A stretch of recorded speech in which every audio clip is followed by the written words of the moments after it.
हम लाते हैं top news, आपके फेवरेट टॉक शोज और अनलिमिटेड एंटरटेनमेंट सिर्फ यूट्यूब पर। अगर आपने अभी तक हमारा चैनल सब्सक्राइब नहीं किया तो अभी सब्सक्राइब करें और बेल आइकॉन को क्लिक करके हमारी लेटेस्ट वीडियोस के बारे में अपडेट जानें।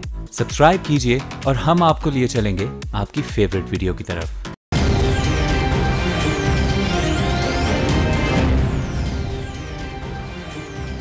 अस्सलाम वालेकुम, आप देख रहे हैं आज markets with Imran Sultan. Very first day of this trading week के 80-100 इंडेक्स आज भी मार्केट में एक बाइंग स्प्री का जो सिलसिला है वो कंटिन्यू रहा। Over the weekend monetary policy statement था और मॉनेटरी पॉलिसी स्टेटमेंट में शरह सूद पॉलिसी रेट अनचेंज रहा 6% के ऊपर। और उससे पहले हमने देखा कि मार्केट में जो करेंसी डीवैल्यू हुई, पाकिस्तानी करेंसी डीवैल्यू हुई विद इन 100 डेज के जो स्पेल था, इसमें 9.4% प्रिसाइसली रुपए डीवैल्यू हुआ।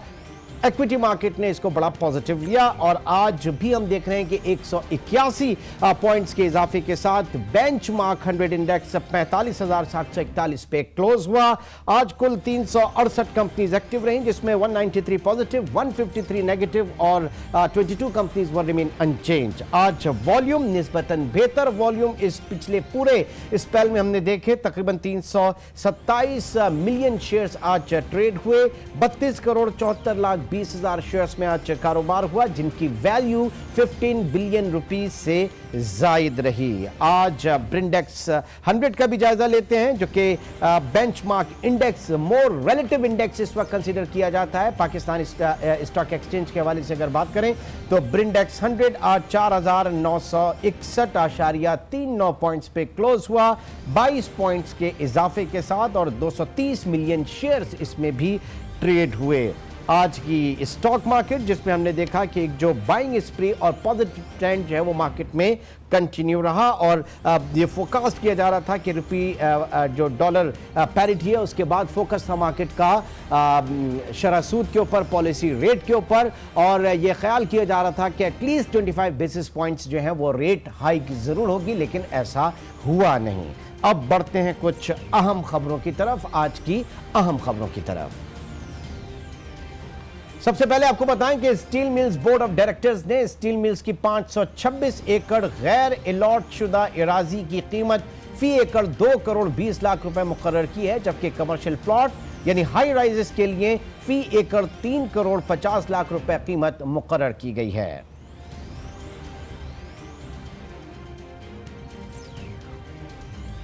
शदीद गर्मी के बावजूद शुमाली इलाका जात से पानी के बहाव में 162% कमी वाक़ हो चुकी है, जिससे न सिर्फ खरीफ की फसल मुतासिर होने का अंदेशा है बल्कि बिजली की पैदावार भी शदीद मुतासिर होगी। डैम से पानी के अखराज में कमी, हाइडल जनरेशन 1050 मेगावाट कम हो जाएगी। इस वक्त तरबेला डैम से 325 और मंगला डैम 200 मेगावाट बिजली बना रहा है। एक्सपोर्टर्स के रिफंड्स रोकने और कंपनी से एडवांस टैक्स वसूली के बावजूद रवा माली साल के इब्तिदाई 9 माह में एफबीआर का टैक्स कलेक्शन 129 रुपए शॉर्टफॉल रहा, 129 रुपए कम रहा। जुलाई से मार्च 2018 के दौरान 2.621 ट्रिलियन रुपए का रेवेन्यू जमा किया गया। और आपको बताएं कि 8 माह के दौरान दरामद शुदा मोबाइल फोन्स में 14.51 14.5% इजाफा हुआ। जुलाई से फरवरी 2018 के दौरान 526 मिलियन डॉलर्स के मोबाइल फोन पाकिस्तानी कौम ने इंपोर्ट किए। बात करेंगे पाकिस्तान स्टॉक एक्सचेंज की, जहां पे हम देख रहे हैं कि पिछले कई दिनों से एक अच्छा trend in term of volume भी देखा जा रहा है। मार्केट में अच्छा ट्रेडिंग वॉल्यूम जनरेट हो रहा है। क्या वजह है, इसके ऊपर हम बात करेंगे इकोनॉमिस्ट खुर्रम शहजाद, जिनका ताल्लुक जेएस ग्लोबल कैपिटल से है, इस वक्त हमारे साथ मौजूद हैं। खुर्रम, दो चीजें, एक तो ये कि रुपी डॉलर पैरिटी के हवाले से जो रुपी डीवैल्यू हुआ, मार्केट ने उसको वार्म वेलकम किया, और दूसरा ये बताइए कि मॉनेटरी पॉलिसी में अनचेंज रहा आपका पॉलिसी रेट, मार्केट ने किस तरह से देखा इन दोनों चीजों को? आई थिंक जो इंटरेस्ट रेट्स के चेंजेस हैं बहुत ज़्यादा एक्सपेक्ट किया जा रहा था। एक स्ट्रीट कंसेंसस ये था कि 25 to 50 बेसिस पॉइंट मजीद जो है स्टेट बैंक बढ़ा सकता है। उसकी वजह ये भी थी कि लास्ट जो राउंड था डिवैल्यूएशन का, जिसमें पीकेआर को 5% डिवैल किया गया, उनकी इसकी कदर में जो है कमी की गई।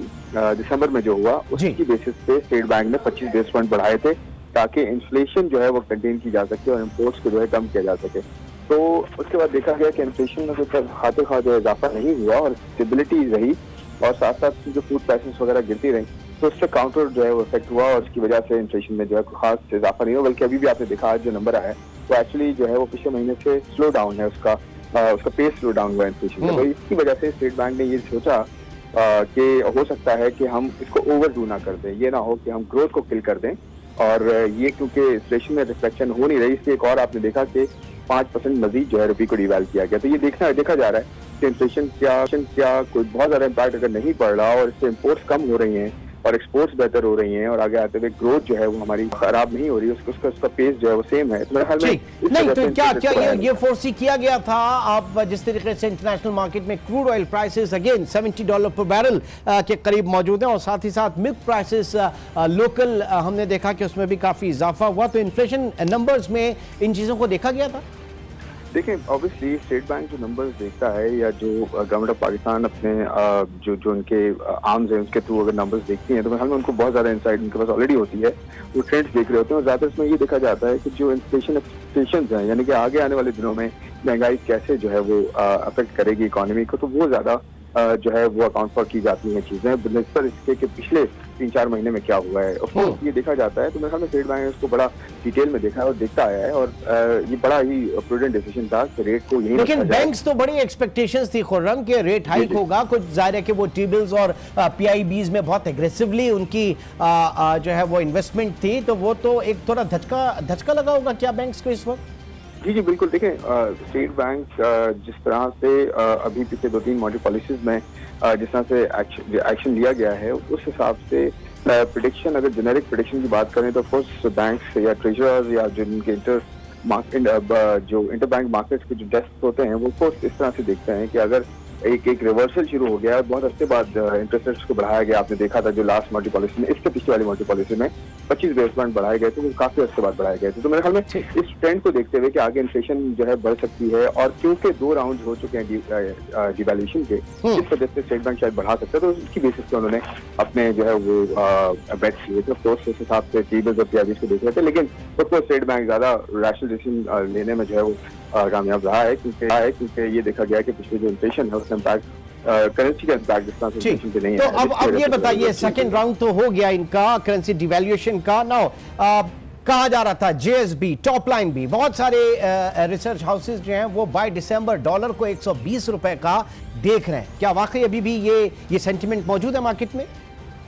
जो 2 राउंड्स हुए हैं पाक रुपी के जिसमें डिवैल किया गया है, उसमें तो इतना ज्यादा इन्फ्लेशन का इम्पैक्ट नहीं आया अभी तक, क्योंकि फूड प्राइसेस में डिक्लाइन नजर आया है जिसने काउंटर किया है। बट जो 120 की आप बात करते हैं, 115 की बात करते हैं, मेरे ख्याल में ये इतना कोई फर्क नहीं है 115-120 का, लेकिन उसका ये देखना होगा कि जो दिसंबर अगर आता है उसके बाद उस वक्त तक हमारी इन्फ्लेशन कहाँ रहती है। अभी तक अगर जून की बात करें तो लगता यही है कि इन्फ्लेशन का नंबर है वो 4% के अंदर ही रहने की तवक्को है, जो कि 5% का टारगेट है मेरे ख्याल में उससे काफी नीचे जो है वो रहने की तवक्को। तो मेरे ख्याल में लगता यही है कि एक और राउंड जो है वो ये नहीं कहा जा सकता कि बहुत ज्यादा वो बड़ा हो सकता है, लेकिन मेरे ख्याल से एक राउंड वो इलेक्शन ईयर भी है, हुकूमत को ये भी सोचना पड़ेगा कि वो अफोर्ड कर भी सकते हैं या नहीं। इसमें ये देखना होगा कि जो इनफ्लोज और आउटफ्लोज है वो किस तरह से रहते हैं, क्योंकि देखें अभी जो मेन कंसर्न है वो रिजर्व्स का है और रिजर्व डिप्लेशन की 2 बड़ी वजूहत हैं। एक तो बहुत ज्यादा इम्पोर्ट्स का होना, दूसरा जो है आपकी डेट सर्विसिंग भी आपके सर पर है। तो ये 2 बड़े मसले हैं, इनको किस तरह से हैंडल किया जाए। कहा जा रहा है कि सऊदी अरेबिया से जो है वो फंडिंग का कहा जाएगा, चाइना से जो है नेगोशिएशन चलेंगी, फिर कमर्शियल बैंक से जो है वो डेट लिया जाएगा। लेकिन ऑफकोर्स डेट ड्रिवन स्ट्रैटेजी सोली नहीं होनी चाहिए। टैक्स, एक्सपोर्ट्स, इन्वेस्टमेंट, इन सबको अगर देखा जाए इन पर काम किया जाए। आप समझते हैं कि आपकी एक्सपोर्ट्स जो है वो यहाँ पे कुछ कंट्रीब्यूट कर पाएंगी? देखिए, अभी जो अगर आप पिछले 3 महीने का जायजा लें, 4 महीने का, तो इसमें तो एक्सपोर्ट्स ने जो है वो बेहतरी दिखाई है। जहाँ एक्सपोर्ट्स बहुत ज्यादा म्यूटेड थी, बहुत ज्यादा ये कहने के ग्रोथ ना होने के बराबर थी, तो वो 10-12% तक पहुंच चुकी है ग्रोथ। तो मेरे ख्याल में एक शॉर्ट टर्म इफेक्ट इसका तो है कि अगर करेंसी डिवैल्यू होती है, हम कंपैरेटिव रिलेटिवली होते हैं, बट देखिए लार्जर बेनिफिट के लिए हमें देखना पड़ेगा कि किस तरह से प्रोडक्ट डाइवर्सिफिकेशन होती है, कैसे R&D देखा जाता है, कैसे आगे जाके स्ट्रक्चरल इश्यूज प्रोवाइड किया जाता है, यूटिलिटी को किस तरह से प्रोवाइड किया जाता है एक्सपोर्ट सेक्टर के लिए, और प्रोडक्ट डाइवर्सिफिकेशन बहुत ज्यादा इंपॉर्टेंट है। इन सब चीजों पर काम होगा तो सस्टेनेबल बेसिस पे एक्सपोर्ट कंट्रीब्यूट कर सकेंगे एक्सटर्नल इकोनॉमी। ठीक, अच्छा, शेयर मार्केट्स के हवाले से जानना चाहूंगा इस वक्त जो मेरे ख्याल से टैक्सेशन के हवाले से कुछ रिलीफ मिलने के इम्कानात हैं। मिफ्ता इस्माइल साहब की, राना अफजल साहब की जो इक्विटी मार्केट के लोगों से बात हुई, एक इम्प्रेशन ये गया है, तो क्या पॉसिबल होगा इस मरतबा? जी बिल्कुल, देखें अभी तक अगर आप स्टेटमेंट्स देखें तो ये कमिट किया जा रहा है, ये प्रॉमिस किया जा रहा है कि इस मरतबा का जो बजट होगा वो बहुत ज़्यादा इलेक्शन ड्रिवन नहीं होगा ऑफकोर्स, और उसमें जो है टैक्स की जो है छूट दी जाएगी या टैक्स को जो है रिलीफ दिया जाएगा। उसमें देखिए 3-4 एरियाज हैं जो कि एक्चुअली पे काम हो सकता है, जिससे जो है रिलीफ मार्केट इन्वेस्टर्स को मिल सकता है। इसमें सुपर टैक्स है क्योंकि उसमें टैक्स की मदद को रिसीव नहीं हो रहा, बट इसका एक इशू जरूर है कि आप 3-4% एक्स्ट्रा टैक्स लगा के बैठे हैं सुपर टैक्स में। फिर डिस्क्रिमिनेटरी टैक्सेस हैं, जैसे बैंक के लिए अलग है, कॉर्पोरेट ऑयल के लिए अलग है, और इस तरह के इंश्योरेंस के लिए अलग है। तो इन सबको जो है वो एक पैरेलल जो है वो प्लेटफॉर्म पे लाया जाए। बहुत बहुत शुक्रिया, thank you very much Khurram Shahzad programme में शरीक रहे। नाजरीन, खुर्रम शहजाद से हम बात कर रहे थे इस वक्त इक्विटी मार्केट की परफॉर्मेंस के हवाले से, और सनतों का क्या हाल है इसके ऊपर भी बात करेंगे। एक छोटे से ब्रेक के बाद दोबारा मिलेंगे।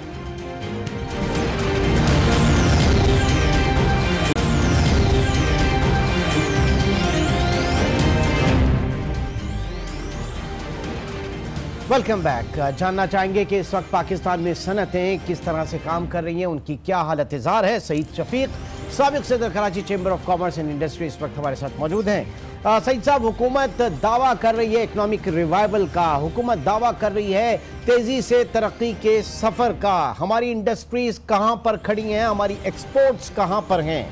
जी जी जी, शुक्रिया, आपने मौका दिया मुझे। मैं नहीं समझता कि कोई ऐसी सूरत हाल है जिसका हुकूमत दावा कर रही है। असल में हमारे यहाँ एक हमेशा से अवाम को एक धोखे में रखने का एक ट्रेंड सेट हो गया है, और वो होता ये है कि आपके इकोनॉमिक इंडिकेटर्स जो होते हैं, असल इंडिकेटर्स को आपको छुपा के, और जो जैसे स्टॉक एक्सचेंज है, कभी तेजी आ गई तो हुकूमत ने दावा कर दिया कि जी हमारी पॉलिसियां देखें और मईशत तरक्की कर रही है, और पाकिस्तान स्टॉक एक्सचेंज को देखे कहाँ पर चला गया।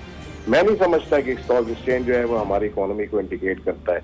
असल इंडिकेटर आपकी करेंसी है जो आपकी मईशत का बताती है, और आपको पता चलता है कि वेयर यू स्टैंड, आप खड़े किधर हो। तो इस वक्त जो डिवैल्यूएशन हुआ है, ये डिवैल्यूएशन, इसमें भी हुकूमत अपने आप को जस्टिफाई कर रही है कि जी इससे एक्सपोर्ट्स में इजाफा होगा, दूसरी चीज़ों में होगा।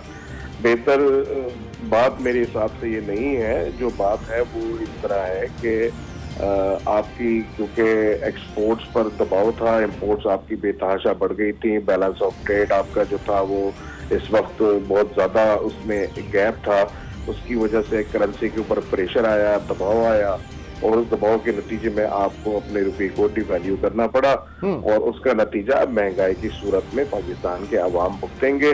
जो कर्जे हमारे ऊपर थे, उन कर्जों में मजीद सिर्फ रुपए को डिवैल्यू होने की वजह से मजीद कई 100 बिलियन का इजाफा हो गया उसमें। ठीक, और वो अच्छा, साथ ही साथ दूसरी तरफ मॉनेटरी पॉलिसी में हमने देखा कि पॉलिसी रेट जो है वो 6% पे है, हिस्टोरिकल लोज के इस वक्त मौजूद है। तो आप समझ रहे हैं कि बैंकों से डिसबर्समेंट जो है वो एक्चुअल हुई, प्राइवेट सेक्टर क्रेडिट ऑफटेक में इजाफा हुआ, सनतें एक्सपेंशन की तरफ जा रही हैं, और लोग जो हैं वो सोच रहे हैं कि अच्छा मौका इस वक्त बैंकों से लेकर लोन लेकर और अपने बिजनेस को एक्सपेंड किया जाए। क्या रियलिटी है ऐसी?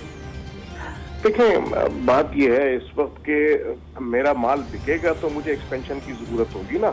मेरा माल बिकता नहीं है, मेरी जो कॉस्ट ऑफ डूइंग बिजनेस है इस वक्त वो बहुत ज़्यादा है। इस रीजन में हमारे पास जो गैस, बिजली, पानी हम अपनी सनतों को देते हैं, उसकी कीमत इंतहाई ज़्यादा है। कहीं पे पानी नहीं है। आज फिर आप देखें, लोड शेडिंग, अभी ज़रा सी गर्मी पड़ी नहीं है, और कराची शहर में ही मुख्तलिफ जगहों पे आप देखें लोग मुजाहरों पर आ गए हैं, और बिजली का जो हाल नजर आ रहा है इस वक्त यहाँ पे। तो बात यह है कि मेरे पास ये सब चीजों का मैसर होना भी तो जरूरी है ना। मैं सिर्फ कर्जा लेके तो क्या करूंगा? नहीं, रादर के यहाँ पे आपकी करेंसी को डिवैल्यू करते, एक्सपोर्ट के तनाजुर में बढ़ा रहे, आप इनपुट कॉस्ट जो है उसको सस्ता करें ताकि आपकी चीजें कॉम्पिटिटिव हो इंटरनेशनल मार्केट्स में। देखिए, वो सस्ता करना तो इनके बस में नहीं है ना, वो कैसे करेंगे? सस्ता करना तो इनके बस में नहीं है। जब तक इकोनॉमी को स्ट्रेंथन नहीं करेंगे, मजबूत नहीं करेंगे, ऐसी माशी पॉलिसियां लेकर नहीं आएंगे। आज जितने बहुत सारे लोग हैं सिस्टम में, इतनी पेचीदगी हैं कि आज बहुत सारे लोग एक्सपोर्ट के प्रोसेस को ही नहीं जानते हैं, उसके प्रोसीजर को ही नहीं मालूम उनको तो होता क्या है। हम अपने बच्चों को जो एजुकेट करते हैं, उनकी तालीम में हमने इतनी गुंजाइश नहीं रखी कि आने वाले वक्त के लिए हम फाइनेंस में तैयार कर रहे हैं, हम HR में तैयार कर रहे हैं, हम सेल्स में तैयार कर रहे हैं, मैनेजमेंट में तैयार कर रहे हैं। हमने कभी एक्सपोर्ट्स के हवाले से अपने बच्चों को अवेयरनेस दी, जिनको हम अपनी यूनिवर्सिटीज में और तालीम देते हैं और पढ़ाते हैं। अगर हम आने वाले वक्त के चैलेंजेस को सामने रख के चले ना, हम तो एडोगिज्म पे चल रहे हैं। आज एक चीज हो गई हमारी, कल हम उसका सद्देबाब करने का सोचते हैं। हम पेन किलर से काम चला लेते हैं, हम ही नहीं देखते तो सईद साहब, आप फॉर्मर चेयरमैन, फॉर्मर प्रेसिडेंट रहे कराची चेंबर ऑफ कॉमर्स के, ये बताइए कितना कंसिडर किया जाता है बजट रिकमेंडेशंस जो जाती हैं ट्रेड बॉडीज की तरफ से, तो क्यू ब्लॉक कितना कंसिडर करता है? देखें जी, बात यह है कि आगे बड़ी मीठी मीठी बातें तो करते हैं वजीर खजाना या वजारत खजाना के अफसरान या लोग, मगर इसमें मैं ये समझता हूँ कि हमेशा जो रुकावट है वो ब्यूरोक्रेसी है। पाकिस्तान में करप्शन की जड़ें इतनी ज्यादा मजबूत हो गई हैं कि मैं नहीं समझता जो कवानीन बनाए जाते हैं उसमें अवाम को फैसिलिटेट करने की बात की जाती है, बल्कि वो अपने मफादात को सोचते हैं कि हम कहाँ कहाँ हर्डल्स क्रिएट करेंगे, लोग आके फंसेंगे और उस फंसने की वजह से हमें जो है वो रिश्वत लेने के मौके मिलेंगे। हमेशा मैं तो ये देखता हूँ उसमें सहल और आसान करने को हमेशा दरगुजर किया जाता है। और जहां तक ये सवाल, मैंने तो इससे ज्यादा बेहतर एक एडवाइस दी थी गवर्नमेंट ऑफ पाकिस्तान को और प्रोविंशियल गवर्नमेंट को भी कि आप परमानेंट कैबिनेट में FPCCI का जो एक प्रेसिडेंट है वो भी बिजनेस कम्युनिटी गई है ना, आप उसको अपनी कैबिनेट में फेडरल, आप बजाय इसके कि आप साल के आखिर में जाके एक रिपोर्ट लें उसका, उससे बेहतर है कि आप ड्यूरिंग द ईयर उससे आप राब्ते में रहें और रवाबित रखें और उसको कैबिनेट का एक हिस्सा बना लें, उसे एडवाइजरी में ले लें अपनी, ठीक है, उसे एडवाइजर बना लें प्राइम मिनिस्टर ऑफ पाकिस्तान। तो रियल टर्म में, रियल सेंस में जो पार्टिसिपेशन होनी चाहिए, जो रिकमेंडेशन होनी चाहिए, वो मौजूद रहे पॉलिसी मेकिंग में भी। बहुत बहुत शुक्रिया सईद शफीक साहब, साबिक chamber of commerce and industry. और उनका भी मानना यह है कि जो हमें आदाद शुमार दिखाए जाते हैं, हुकूमत जो बात करती है इकोनॉमिक रिवाइवल की, इस वक्त ऐसा नहीं है। सनतकार इंतहाई परेशान है और जो रुपए डॉलर पैरिटी के हवाले से उन्होंने कहा कि जिस तरीके से करेंसी को डीवैल्यू किया गया और ये कहा जा रहा है कि इससे एक्सपोर्ट्स बढ़ेंगी, ऐसा नहीं होगा। इंशाअल्लाह आपसे कल मुलाकात होगी। अपना बहुत ख्याल रखिएगा। अल्लाह हाफ़िज़।